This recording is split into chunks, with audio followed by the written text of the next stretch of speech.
क्या आप जानते हैं ऑलमोस्ट 55% लोग, टोटल 55% लोगों को बॉडी शेम किया जाता है।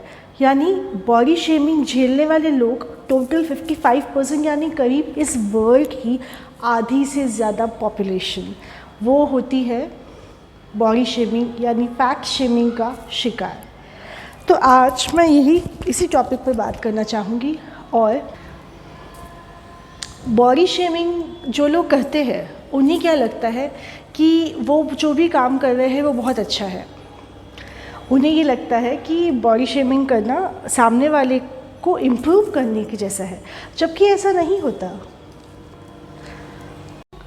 बॉडी शेमिंग कभी भी किसी सामने वाले इंसान को इम्प्रूव करने के लिए नहीं की जाती।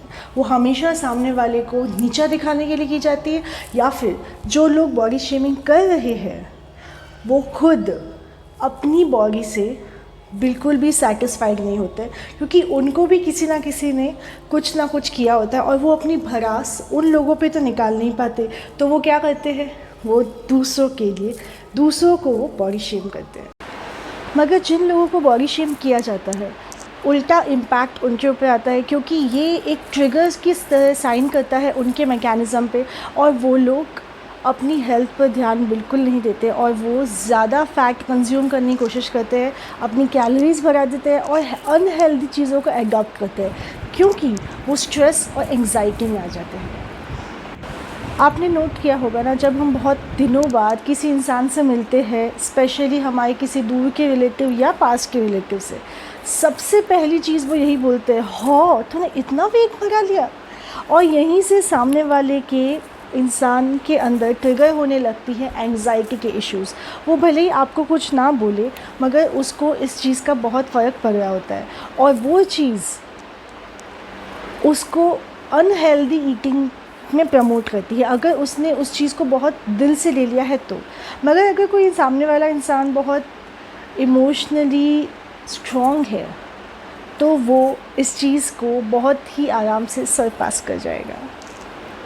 अभी हाल ही में एक रिसर्च हुई और उस रिसर्च में ये पाया गया कि करीब 70% एडल्ट लोगों को उनकी बॉडी के लिए शेम किया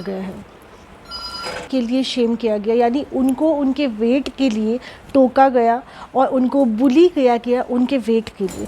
और उन सभी में से आउट ऑफ 4 यानी 40% जो लोग थे वो थे स्टूडेंट्स, क्योंकि स्टूडेंट्स के ऊपर बहुत ज़्यादा प्रेशर होता है अपने करियर को बनाने का, और वही प्रेशर, वही स्ट्रेस उनको वेट गेन कराती है। मगर बाकी के लोग ऐसा नहीं सोचते। वो क्या देखते हैं, सिर्फ आपका आउटर अपीयरेंस, और वो ये नहीं देखते हैं कि आप किस इनर टर्मोइल से गुजर रहे हो। तो ऐसे लोगों जब कोई इंसान आपका इस तरह से आपको बुली करे आपके वेट के लिए, तो उनके ऊपर फोकस करने के बजाय इस बात पर फोकस कीजिए कि वो इंसान को कोई ना कोई इनसिक्योरिटी खुद की बॉडी के लिए ज़रूर है, और इसीलिए उस चीज़ को छुपाने के लिए वो आपको बुली कर रहा है। तो जब हमें ऐसी चीज़ें पता लग जाती ना, तो हम सामने वाले की बॉडी शेमिंग के बुली के अंदर नहीं आते और उसके उस क्रिटिकल वेट वाले कमेंट को सीरियसली नहीं लेते, हम उसको सरपास कर जाते। जैसे नहीं होता कि गली में बहुत सारे कुत्ते भौंके होते हैं, तो क्या हम उनकी लड़ाई को सीरियसली लेते हैं? या अगर कोई 3-4 इंसान लड़ रहे हैं तो क्या हम उन्हें सीरियसली लेते हैं? नहीं, बिल्कुल भी नहीं। सेम एग्जैक्टली उसी तरह। मगर ऐसा तभी हो सकता है जब आप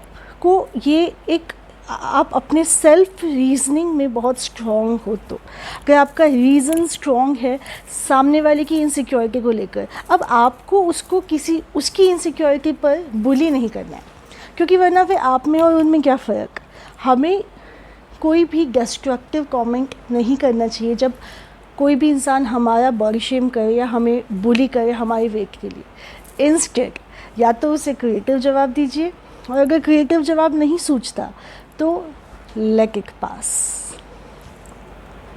तो अब सवाल ये उठता है, अब सबसे इम्पॉर्टेंट सवाल, कि जो लोग बॉडी शेम कर रहे होते हैं उनको ये कीड़ा आता कहाँ से? तो ये कीड़ा आता है कंपैरिजन से। जो इंसान अपनी बॉडी को दूसरों की बॉडी से जितना ज़्यादा कंपेयर करता है, उसको अपने अंदर उतनी ही इम्परफेक्शंस दिखती है। एंड एज अ ह्यूमन हम सभी लोग कहीं ना कहीं किसी ना किसी एस्पेक्ट में इम्परफेक्ट है। चाहे वो कोई हीरोइन को ले लो, कोई भी 100% ब्यूटी स्टैंडर्ड्स में फिट नहीं होती, सबके अंदर कुछ ना कुछ इम्परफेक्शन है। तो उस इम्परफेक्शन के लिए इतना ज़्यादा इशू बनाने की क्या ज़रूरत। मगर वो लोग